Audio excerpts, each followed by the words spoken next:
የህብረተሰብ ክፍሎች የግል ንጽህናቸውን ለመጠበቅ ከልብሳቸው ድፍ በማይሻል ውሃ ልብሳቸውን ያንጨፈጭፋሉ። በአካባቢያቸው ያለው ውሃ ንጹህም ሆነ ቆሻሻ መጠቀም ግድ የሆነባቸው እኚህ የህብረተሰብ ክፍሎች በያዙት ዕቃ ያንቆረቆሩትን ውሃ በቤት ውስጥ ለተለያዩ አገልግሎቶችም ይጠቀማሉ። በዚች አነስተኛ የምንጭ ውሃ ልብስ የማጠቡንም ሆነ ውሃ የመቅዳቱን ተግባር ሲያከናውኑ ያስተዋልነው ህጻናትንና ሴቶችን ብቻ ነበር። እንዲህ ባሉ የመሰረተ ልማት ችግሮች በዋናነት የችግሩ ገፈት ቀማሽ የሆኑ ሴቶች ናቸው። ከአቅማቸው በላይ የሚያከናውኑት ተግባርም ለጤና መታወክ እንዲሁም በተለያዩ ዘርፎች ከወንዳቻዎቻቸው እኩል እንዳይጓዙ ያደርጋቸዋል። እኚህንና መሰል የህብረተሰቡን ችግሮች ለመቅረፍ የክልሉ ውሃና መስኖ ልማት ቢሮ የተለያዩ እንቅስቃሴዎችን እያደረገ ይገኛል። እንዲሁም የንጹህ መጠጥ ውሃን ችግር በመፍታት በኩል የዋን ዋሽ ፕሮጀክት ተጠቃሽ ነው። ዋን ዋሽ ፕሮግራም ማለት ይህ እንደ ሀገር በመጠጥ ውሃ በሳኒቴሽንና በሃይጂን የሚሰሩ ስራዎችን የሚደግፍ አንድ ፕሮግራም ማለት ነው። ይህም ፕሮግራም ደግሞ የሚደገፈው ፈንዱ ከተለያዩ ረጂ ድርጅቶች የሚመጡ ነው። ከአውሮፓ ህብረት፣ ከዓለም ባንክ፣ ከዩኒሴፍ እና 4 የሚያክሉ ረጂ ድርጅቶች አሉ። እነዚህ ረጂ ድርጅቶች በአንድ ቋት ውስጥ በማስገባት መጀመሪያ በተናጥል ነበር እነዚህ ልማትን ወይ መሰረተ ልማት ወይ የመጠጥ ውሃ ሳኒቴሽን ሃይጂን ስራዎች ይሰሩ ነበር። አሁን ግን ወደ አንድ ቋት እንዲያስገቡ ይደረግና ከዛ በውሃውም በጤና በትምህርት ለሚሰሩ ስራዎች ከዛ እንወስዳለን ማለት ነው። ትምህርትም ከዛው የሚወስዳለ ውሃም ጤናም እንደዛው የወሰደ ስራዎችን ይሰራል ማለት ነው። ስለዚህ ይህ ገንዘብ ለመንግስት የተሰጠ የብድር ገንዘብ ነው። የመንግስት ገንዘብ ነው እንጂ የእርዳታ ገንዘብ አይደለም። በብድር መልኩ ለመንግስት የሚሰጥ ገንዘብ ማለት ነው። ዋን ዋሽ ናሽናል ፕሮግራም ደግሞ በምንልበት ጊዜ አላማው ምንድነው? በክልላችን ውስጥ እንደ ክልል ካሰብ እንደ ደቡብ ክልል በክልላችን ውስጥ የሚገኙ ለህብረተሰብ ክፍሎች የንጹህ የመጠጥ ውሃ የሳኒቴሽንና የሃይጂን ወይም የአካባቢና የግለሰብ ንጽህናን ማስቻል ወይም 100% እንዲደርስ ለማድረግ የምንሰራበት የፕሮግራም አይነት ነው። ልብሳቸውን እንዲህ ባለ ሁኔታ በማጠብና በቤት ውስጥ ለሚያከናውኑት የተለያዩ ተግባራት ረጅም ርቀት በመጓዝ ንጽህናው ያልተጠበቀ ውሃ ይጠቀሙ የነበሩት እኚሁ የህብረተሰብ ክፍሎች በውሃ ችግር ያሳለፉትን ጊዜያት እንዲህ ያስታውሳሉ። እኛ የፉዳ ነዋሪዎች የዚህ ውሃ ሁኔታ 10 ብንዘረዘርም አያልቅም። እንኳን ቀን ሙሉ ብንናገርም አያልቅም። መጀመሪያ ጊዜ ብዙ ስንቸገር ነበር። እናቶች ኢራሳ ድሮ ሳይጋግሩ ነው የሚያድሩት። ቀን ወረፋ ሲከለክል ከምሽቱ 1 ሰዓት ወጥቶ 1 ሰዓት ጉዞ ሄዶ እዛው ቀጥቶ ውሃ ቀጥቶ ተመልሶ ቤት እስኪመጡ ድረስ ኢራት ሳይጋግሩ ሲነጋ ነው ነፃ የሚናድረው። አሁን ግን በጣም ተመችቶናል። ለመጠጣት ልብሱን ለማጥባት በጣም ነው ለውጥ ያገኘናል። ከዚህ በፊት ሴት ወንድ ማታ ቀን ሌሊት በቃ እረፍት የለንም። ውሃውን ለማምጣት ስናመጣ አይበረክትም፣ በበጋ ማለት ነው። ክረምት ላይ እንግዲህ ጌታ ይመስገን አጀንዳም በሆን ምንንም በሆን እንወስዳለን። እኛ የምንቀዳው ውሃ ከካጣ ዞን ከጎቾ ከሚባልበት ቦታ ነው። ያ ቦታ በአንድ ሰዓት ወጥተን በ5 ሰዓት ነው የምንመለሰው። እዚህ እንዲህ ሆነን ተቸግረን ነበር። ትምህርት ቤት በጊዜ መማር አንችልም ነበር። ግን አሁን ይሄ ውሃ ከመጣ ወዲህ በሚገባ ወይም በሰዓት ገብተን በሰዓት እየወጣን በጊዜ ትምህርት ቤት ሄደን መማር ችለናል። ከዚህ በፊት ንጹህ ትንሽ የሆነ ቆፍረንም ቋሪ ውሃ እንቀዳለን። ልብሳችንም በዛ ስናጥ ጤና እናገኝ። በዛ ልብስ የታጠበ ኢከክ ያሳክካል። ብዙ ህፃናትን በዛ ነበር ያለቀ ያለው። ከዚህ በኋላ ብዙ ከዚህ በፊት እንግዲህ አባቶቻችንም እኛም ሆነን ጠየቅን። መንግስት ሌላ ቦታ ላይ ብዙ ውሃ እየዘረጋ ውሃ ንጹህ ውሃ ያገኛል፣ ለኛ ይሄን አገር አያየም እንደ በሚል ስንጠይቅ ይሄን አካባቢ አጥንቶ አይቶ ውሃ ያስፈልጋል በሚል ይሄ ውሃ እዚህ ቦታ ላይ ከመጣ በኋላ ወይም መንግስት ይሄን ውሃ ለኛ ካመጣ ወዲህ ድሮ ካለው ሁኔታና አሁን ካለው ሰፊ ለውጥ አለ፣ ትልቅ ለውጥ አለ። የዚህን የአርፋሮን ቀበሌ ውሃ ችግር መፍታት መቻል አለባችሁ ብለው ከ2000 ዓመት በፊትም የህዝቡ ጥያቄ ነበራቸው። ከዛ ጋር ተንተርሶ ቀስ በቀስ እኛም እቅድ አስያዝን ከክልል ጋርም ከዞን ጋርም በመናበብ ዛሬ 2009 ላይ የፕሮጀክት በዋን ዋሽ አማካኝነት እዚህ አርፋሮ ላይ እንደገነባ እቅድ ታቅዶ ወደዚህ ተገባ። ያው ተሰርቶም ተጠናቀቀ። ዛሬ 2010 ላይ ህብረተሰቡ ተጠቃሚ ሆነዋል። የመጠጥ ውሃ ሽፋን ሁሉም ሰው መጠቀም አለበት በተገቢው ያንን ቅድሚያ በመስጠት የውሃ እጥረት ያለባቸው አካባቢዎችን እየለየን የቅድ አካል ያደረገን ምን ፈታበት አቅጣጫ ይዘናል።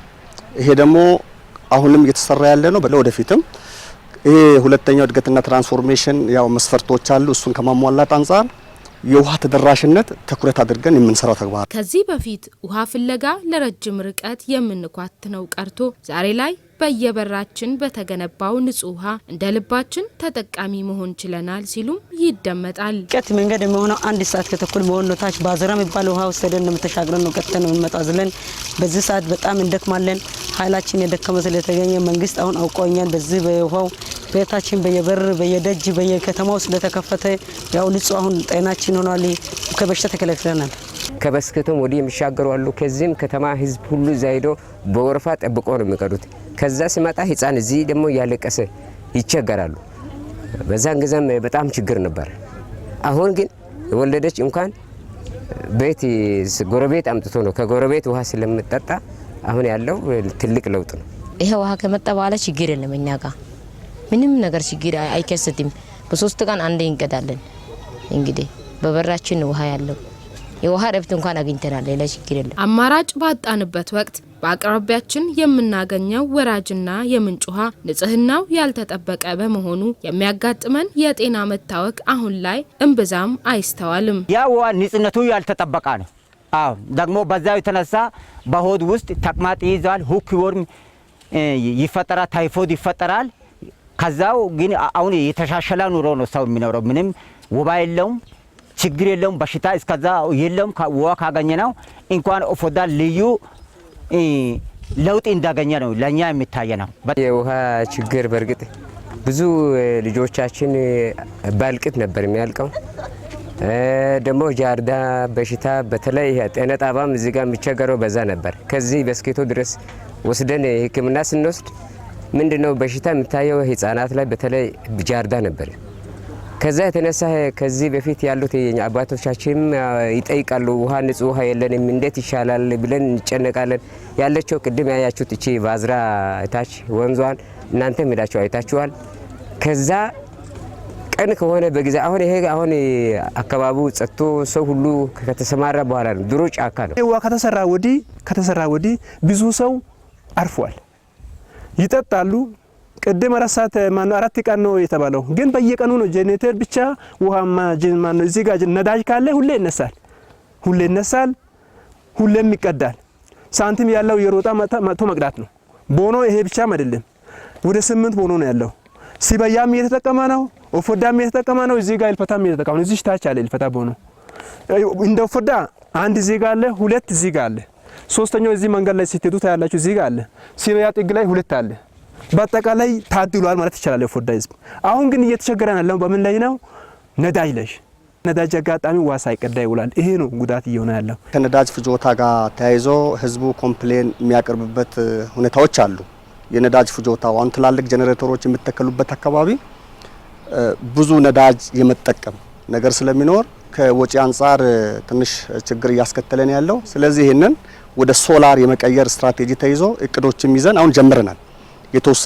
የተወሰኑት ፕሮጀክቶች ወደ ጨረታ ሂደት ገብተን በሶላር እንዲቀየሩ የማድረግ ነገር ነው ያለው። ይሄንን በቀጣይ የምናስፋፋ ነው የሚሆነው። ቀስ በቀስ በሌሎች አካባቢም እያዳረስን ወደ ሶላር ሲስተም እንዲቀየሩ የማድረግ ነገር ያው አጠናክረን የምንቀጥል ነው የሚሆነው። የዋን ዋሽ ፕሮጀክት በአካባቢያችን ያስገነባው የንጹህ መጠጥ ውሃ ግንባታ ከመጠጥ አልፎ ለተለያዩ ተግባራት መጠቀም መቻላቸው ጤናው የተጠበቀ ህብረተሰብ እንዲኖር አስችሏል። ጉዞነንም መጫቱንም እናጥበውን ነገር እስከምናጣ ድረስ ተቸግረናል። 3 ቀን ጨርቅ እንኳን መጫት ለማጠብ በቃ ህፃን ያለ ድጋፍ ያለ ሰው ወደው ነው ማጥበው፣ ዝም ብሎ አጥብም።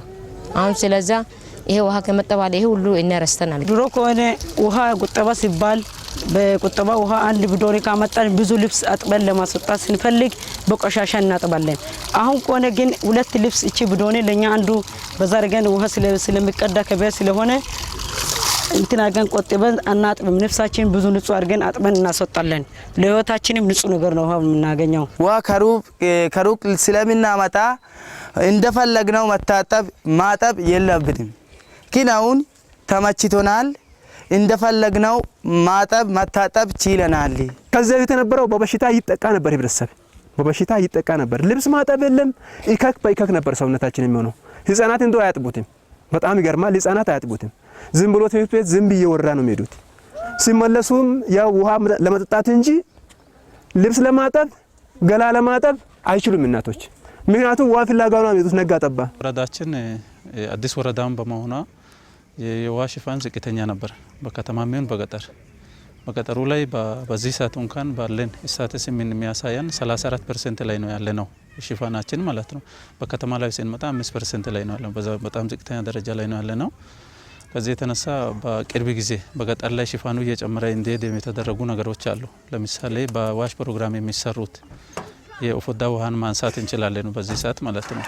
ምንም የውሃ ሽፋን የሌለ ቀበሌ ነው ማለት የምንችለው ማለት ነው። በ3 ምንጮች ብቻ ህብረተሰቡ ይጠቀም ነበር። እነዚህ 3 ምንጮች ደግሞ አገልግሎት በሚሰጡ ልክ ላይ ነበሩ። ሁለቱ በትንሹ ይሰጣሉ፣ አንደኛው የሚቆራረጥ በጋ ሲወጣ የሚቆራረጥ ክረምት ላይ የሚሰራ ነበር። ከዚህ የተነሳ በዋሽ ፕሮግራም የተሰራው የኦፎዳ ውሃ ሽፋንን ከፍ ለማድረግ አንዱ የወረዳውን ከፍ ካደረጉት አንደኛው ነው ማለት የምንችለው እሱ ነው። በዚህ ሰዓት በኦፎዳ ላይ ከ1500 በላይ ህብረተሰብ የሚጠቀመው ውሃ ማለት ነው። 9 የውሃ ፖይንቶች አሉ፣ ሆቴል ፖይንቶች ማለት ነው፣ ወይም 9 ቦኖዎች ማለት ነው። ስለዚህ ኦፎዳ በዚህ የሚጠቀመው ነው። በተመሳሳይ በሌሎች ቀበሌዎችም በተመሳሳይ መልኩ የምናገኛቸው ይኖራሉ የሚል ነገር አለ። በአካባቢያቸው በውሃ ችግር ያሳለፉት ጊዜያት በተለይም ለእናቶች ትልቅ ፈተና ነበር። ነፍሰ ጡር ሴቶች ከፊት ለፊት ህፃን ተሸክሞ ከኋላ ጀሪካን ተሸክሞ ነበር ጎቾ የሚሄዱት።